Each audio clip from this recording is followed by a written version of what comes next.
Shalom. Renungan hari ini berjudul Aku Akan Selalu Ingat. Dalam sebuah adegan yang luar biasa di sebuah film, dan saya yakin saudara tahu filmnya The Lion King, Mufasa itu mengatakan kepada putranya Simba begini, "Ingatlah siapa dirimu. Kamu adalah anakku dan satu-satunya raja sejati. Ingatlah siapa dirimu." Jadi hantu raja yang telah meninggal ini, dalam tanda kutip ya, memaksa putra satu-satunya dan pewaris kerajaannya untuk mendapatkan kembali tahta yang ditinggalkan Simba dengan penuh ketakutan. Dan apa yang benar bagi Simba, kata-kata dari ayahnya itu juga benar bagi kita orang percaya. Bahwa kita seringkali melupakan sesuatu dalam kehidupan kita sebagai orang percaya. Bahwa kita lupa hidup sebagai anak-anak raja. Lupa akan identitas kita bahwa kita ini adalah anak-anak raja.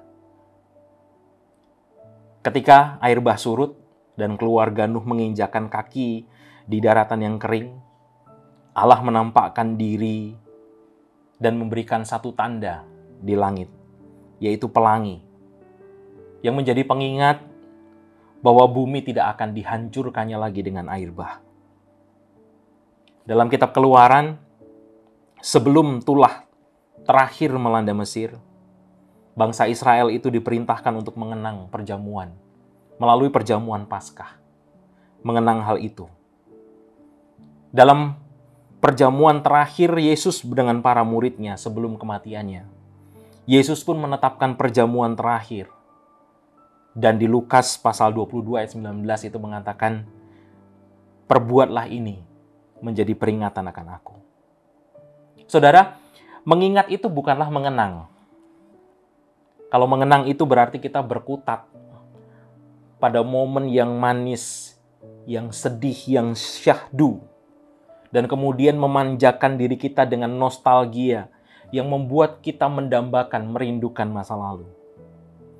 Sebaliknya, kata Ibrani yang dipakai di sini mengingat itu adalah berarti mengabadikan. Dan mengabadikan itu adalah satu panggilan yang aktif untuk berpartisipasi dalam realitas masa lalu dengan membawanya ke dalam kehidupan masa kini. Nah, saudara, setiap hari kita orang percaya haruslah menjadi hari di mana kita mengingat siapa diri kita di dalam Kristus.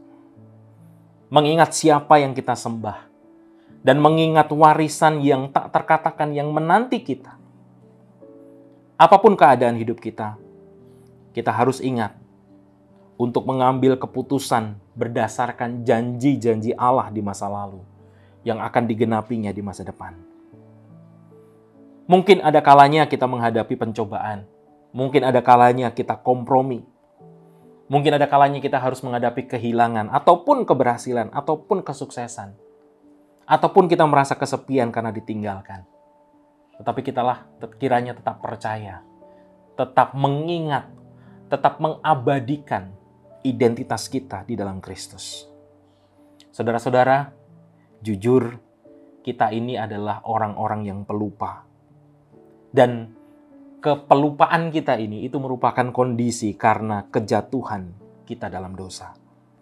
Nah, kita perlu melawan amnesia rohani kita ini dengan komitmen untuk terus mengingat firman Tuhan, untuk mengingat janji Injil akan siapa kita karena Kristus, karena apa yang sudah Kristus lakukan dan sedang lakukan dan akan lakukan bagi kita. Dan kiranya kehendak kita akan terus diselaraskan dengan kehendaknya. Tuhan memberkati.